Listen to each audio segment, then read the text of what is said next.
আমার কাছে তোমরা আশ্রয় চাইবা, কেমনে চাইবা আমি আল্লাহর তাআলা শিখিয়ে দেই।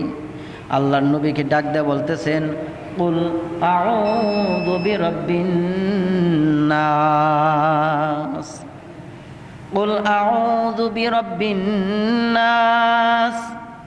আল্লাহ রাব্বুল আলামিন বলেন, নবী আপনি বলেন আউযু বিরাব্বিন নাস, আমি আশ্রয় প্রার্থনা করছি, আশ্রয় প্রার্থনা চাচ্ছি মানুষের রবের নিকট। কার নিকট? মানুষের রবের নিকট। বলেন তো মানুষের রব কে? বলেন, জোরে বলেন, মানুষের রব কে? আরো জোরে বলেন, মানুষের রব কে? আল্লাহ আমার রব, এই রবি আমার সব। আল্লাহ আমার রব, এই রবি আমার সব।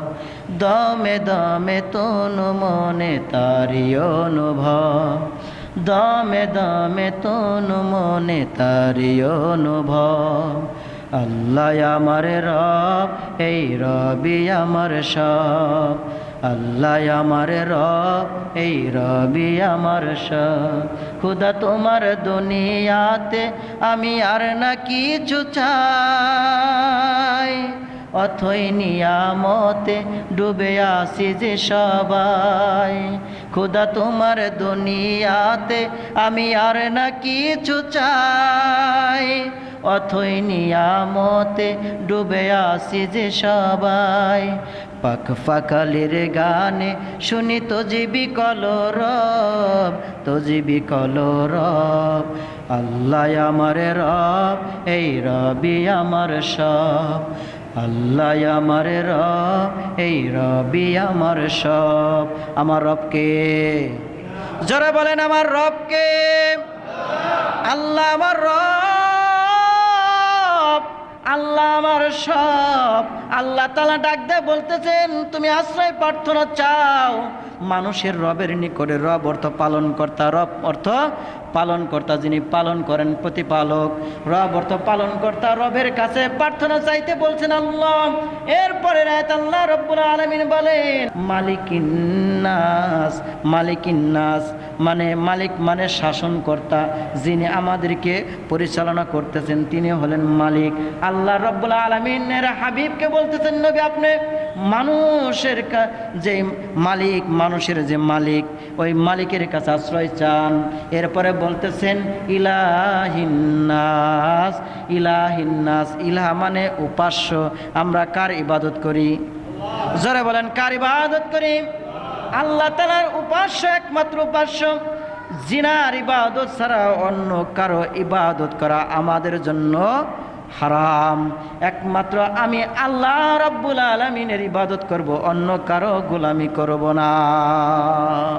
আল্লাহ বলতেছেন ইলাহিন নাস, উপাস্যের, মানুষের উপাস্যের আশ্রয় চাও। বিপদে পড়বা, মুসিবতে পড়বা, আল্লাহর কাছে, আল্লাহর কাছে তুমি আশ্রয় চাইবা। এরপর আল্লাহ তাআলা বললেন আল্লাযী ইউওয়াসওয়িসু ফী সুদুরিন নাস। ইলাহিন নাসের পরে বলতেছেন মিন শাররিল ওয়াসওয়াসিল খান্নাস। ওই কুমন্ত্রণা দাতার কাছে আশ্রয় চাও যে কুমন্ত্রণা দেয়। আমার ভাইয়ের, আমার বন্ধুগণ আমার, এরপরে আয়াতে বলতেছে আল্লাযী ইউওয়াসওয়িসু ফী সুদুরিন নাস। আবার যে মানুষের অন্তরের ভিতরে কুমন্ত্রণা দেয়, অন্তরের ভিতরে কুমন্ত্রণা দেয় কে? যারা বলেন তার নাম কি? খন্নাস, ইবলিস তার নাম। মানুষের অন্তরে কুমন্ত্রণা দেয়, এই কুমন্ত্রণা থেকে তুমি আশ্রয় চাও আল্লাহর কাছে। আমার ভাইয়েরা, আমার বন্ধুগণ, আল্লাযী ইউওয়াসওয়িসু ফী সুদুরিন নাস মিনাল জিন্নাতি ওয়ান নাস। আল্লাহ রাব্বুল আলামিন বলেন আশ্রয় চাইবা, চাইবা, চাইবা মিনাল জিন্নাতি ওয়ান নাস।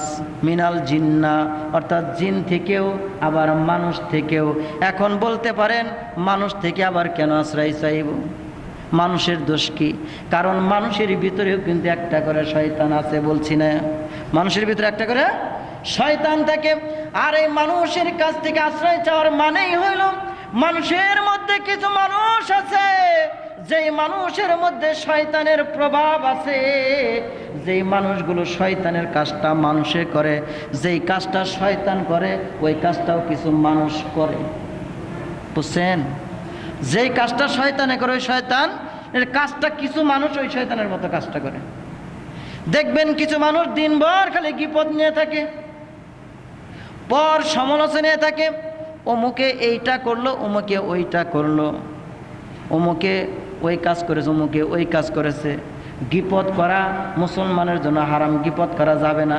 গীপত শুরু করে, আবার চুরি করে, আবার বিভিন্ন কাজে জেনায় লিপ্ত হয়ে যায়, বিভিন্ন খারাপ কাজে লিপ্ত হয়ে যায়। অর্থাৎ শয়তানের যেই ডিউটিটা আছে ওই ডিউটিটা কিছু মানুষ করে। ওই মানুষের কথাই আল্লাহ তাআলা বলতেছেন, ওই মানুষ থেকেও তুমি আশ্রয় চাও। আছে না এর মানুষ? আমাদের এলাকায় জাদুটোনা আছে না? শিরকি কুফরি আছে না? শিরকি কুফরি আছে, জাদুটোনা আছে, জাদু করা কুফরি, এই জাদু করা আছে। আমার ভাইয়েরা, আমার বন্ধুগণ, আমার মুসলমান কোনোদিন জাদু করতে পারে না, মুসলমান কোনো শিরকি কাজ করতে পারে না। এই জাদুটোনা থেকেও আমাদেরকে হেফাজত থাকতে হবে। আমার ভাইয়েরা, আমার যেই সূরাটা আমি আপনাদের সামনে তেলাওয়াত করেছি, এই সূরা সর্বশেষ সূরা। এই সূরা দিয়ে আল্লাহ তাআলা মানুষকে সাবধান করে দিচ্ছেন, এই কাজগুলো তোমরা করবা না, আর এইগুলো থেকে তোমরা আমার কাছে আশ্রয় চাইবা। আজকে থেকে আমরা প্রত্যেকটা শয়তানি কাজ থেকে, প্রত্যেকটা খারাপ কাজ থেকে আশ্রয় চাবো কার কাছে? জোরে বলেন, কার কাছে? আল্লাহর কাছে আশ্রয় চাবো।